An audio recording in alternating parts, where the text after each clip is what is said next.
It was 6 a.m. I was standing in a Long's drugstore in Kihei in full hair and makeup, buying safety pins because the dress I ordered for my professional photo shoot had no adjustable tie in the bust like I thought it did. This is the glamorous life of a Hawaii travel expert.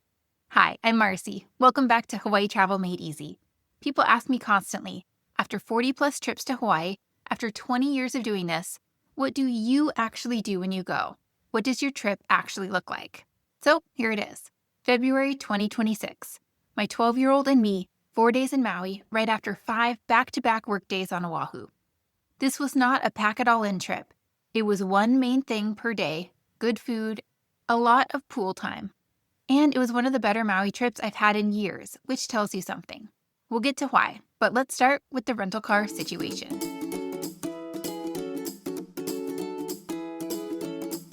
We flew in from Oahu and landed at OGG around 9:45 in the morning. Bags, a little tram to the rental car facility, the usual. I was already a little nervous about Thrifty before I even got to the counter because earlier that same week on Oahu, they had rented me a car with expired plates and then tried to convince me it wasn't a problem. So my confidence in them was not high. Sure enough, the agent told me the car I reserved didn't have trunk space and I needed to upgrade. I said we were 2 people with minimal bags. Can I just have the smallest car you have? She put us in something 4 levels above what I booked and charged me more for it. I'm done with Thrifty. If you're renting a car on Maui, and you almost certainly need one because there's no reliable public transportation between areas, I book through Discount Hawaii Car Rental. They're a broker, so you actually get to compare multiple companies in one place instead of just going straight through one rental car company's website. I used them for this trip too. I just made the mistake of picking Thrifty because it was the cheapest option. Won't be doing that again. A few extra dollars at booking is a lot less painful than standing at a counter getting upsold at 10 a.m. after a flight. My link is at hawaiitravelwithkids.com on the Hawaii Resources tab.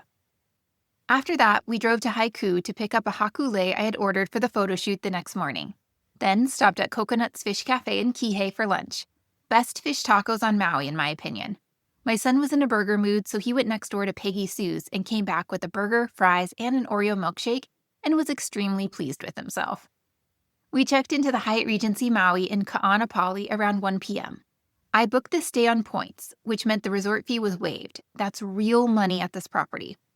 The room wasn't ready until 4 p.m., so we wandered the resort and found Waikomo Shave Ice. I've been following Waikomo since they were a tiny stand on Kauai, so seeing how much they've grown was really cool. We got shave ice, sat down, and the room was actually ready before we finished eating.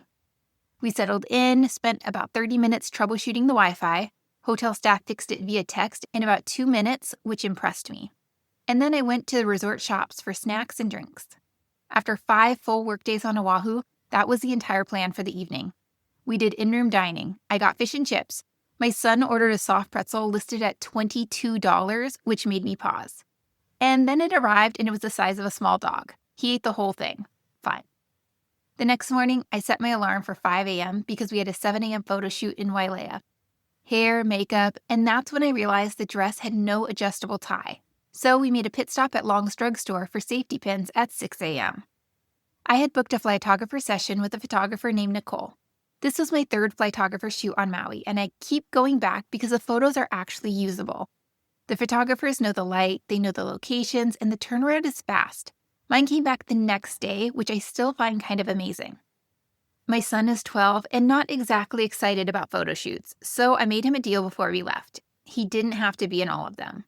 By the end of the hour, he told me it wasn't so bad and admitted he liked climbing on the rocks. That's high praise. If a family photo shoot in Hawaii has been floating around your head, first-time Flytographer clients save $20 through my link. That's at hawaiitravelwithkids.com under the Hawaii Resources tab. After the shoot, we stopped at Sweet Hula, an acai bowl food truck in South Maui Gardens. I'd read really good things, and it delivered. You can build your own bowl from a really extensive topping list. Both of us were happy. Then we drove to the Maui Ocean Center in Ma'alaia. It had been years since my last visit, and I was surprised how much I enjoyed going back. There was a big school field trip the same day, so it was busier than I expected, but it just made the place feel alive. The sea turtles are up close, there are baby sharks, and there is the walk-through tunnel where you're surrounded by sharks and manta rays and tropical fish on all sides. It's one of those things that's hard to explain until you're standing in it. Also, new since my last visit, there's an Ululani shave ice inside the aquarium now. We spent roughly a third of our time there waiting in that line. They make shave ice in batches so it moves slowly, but it's still worth it. Then we grabbed snacks at Safeway on the way back to the resort and spent the rest of the afternoon at the pool. I read my Kindle, which is a Hawaii trip non-negotiable for me. My son went down the water slide enough times that he eventually lost his glasses in the pool. So he spent about 30 minutes underwater searching for them, found them, and he was done after that. And I didn't argue at all when I suggested snacks for dinner and early bedtime. I was asleep by 7 p.m. Day 3 was a day my son had been counting down to since we booked. I started the morning walking the resort for content, grabbed an iced chai from Honolulu Coffee Company in the lobby, and then we headed to our cabana at 9 a.m., number 13, right next to the pool.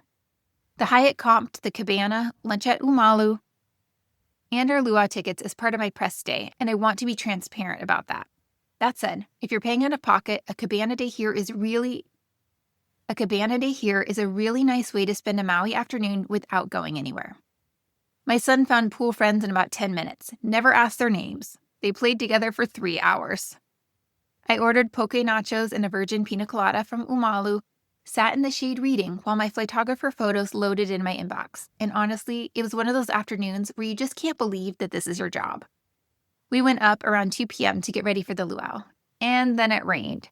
I'm from Seattle, so rain itself doesn't bother me. But I showed up to the Drums of the Pacific luau in a sundress. They handed out plastic ponchos and kukui nut leis. My son got pog juice, I got a Mai Tai, and we took our VIP seats. The pre-show was music and hula. The buffet food was honestly better than a lot of luau's I've been to, but eating outside in steady rain is a real challenge, and I gave up after about 10 minutes. The show was really fabulous, dancing from Hawaii, Samoa, Tahiti, New Zealand, and Tonga. I think they condensed it because of the weather, and we were done by 7 instead of 8. I didn't mind at this point. I went straight upstairs and dried off with a hairdryer. I have a full Drums of the Pacific review coming soon. I'll link it in the show notes when it's live. And if you're comparing Maui luau's right now and not sure which one is right for your family, that's exactly the kind of thing I work through in my Hawaii travel consultations. Luau selection sounds like a small decision until you're looking at $200 per person and wondering if you picked the right one. A lot of families don't. Okay, day 4 started weird. Our flight home was an 11:30 p.m. red-eye. I booked it that way on purpose to save about $1,000. Hawaii airfare in February 2026 was rough. At one point, I was looking at $2,200 per person round trip. The red-eye was the only sane option, but it meant we had an entire day to fill before we could leave. On top of that, TSA pre-check and global entry had been paused by the government starting that morning. I was already stressed about a late-night flight, and now I was doing the mental math on security wait times. Turns out they were both running fine when we actually got there, but I spent most of the morning not knowing that.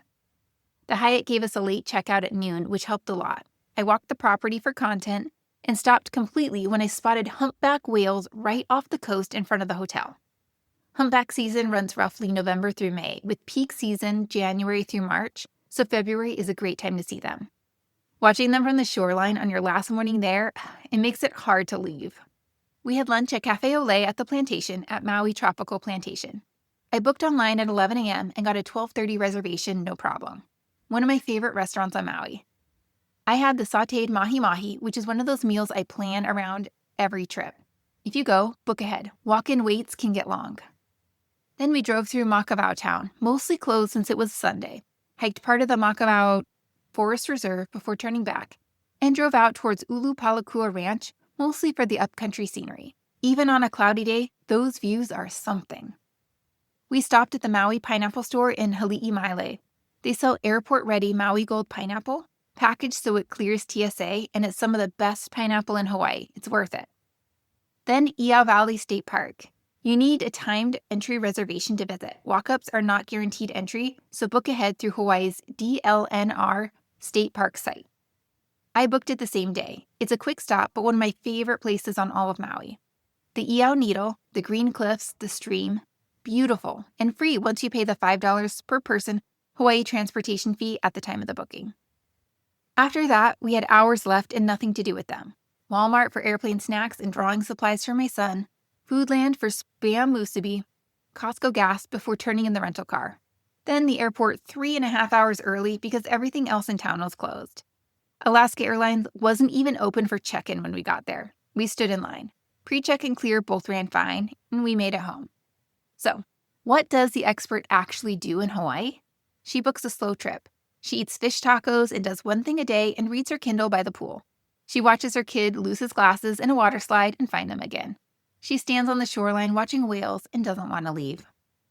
Most families I work with are trying to squeeze everything in, and they end up exhausted before the trip is even over. One main activity, a good meal, actual downtime, that's what people remember. You don't have to see all of Maui in 4 days. You will be back. A couple of quick things before I let you go. The rental car situation. Skip Thrifty. Discount Hawaii Car Rental is where I send people, and I'll be spending a little more to book with Avis, Dollar, or anywhere that's not thrifty. That link, along with Flytographer and everything else I mentioned, is at hawaiitravelwithkids.com in the Hawaii Resources tab. That's where I keep all the resources I actually use and trust. If you're still early in planning and want somewhere to start, my free 7-day Maui email course walks through the basics without the overwhelm. If you want everything in one place, neighborhoods, hotels, logistics, the Maui Family Travel Guide is over there too. Both are available on my website. If you're deciding between Maui and Oahu and not sure which one is right for your family, episode 87 is the one to listen to. That's the most common question I get, and the answer usually surprises people. For where to stay once you've picked Maui, episode 71 covers the best areas. And if you're starting from scratch, episode 47 is a step-by-step planning episode. Go there first. If you're past the point of frameworks and you just want someone to look at your actual trip and tell you what to fix before you book anything, that's what my consultations are for. An hour, $149. Most people tell me they saved at least that much by the end of the call. You can book at hawaiitravelwithkids.com/hawaii-travel-consultant.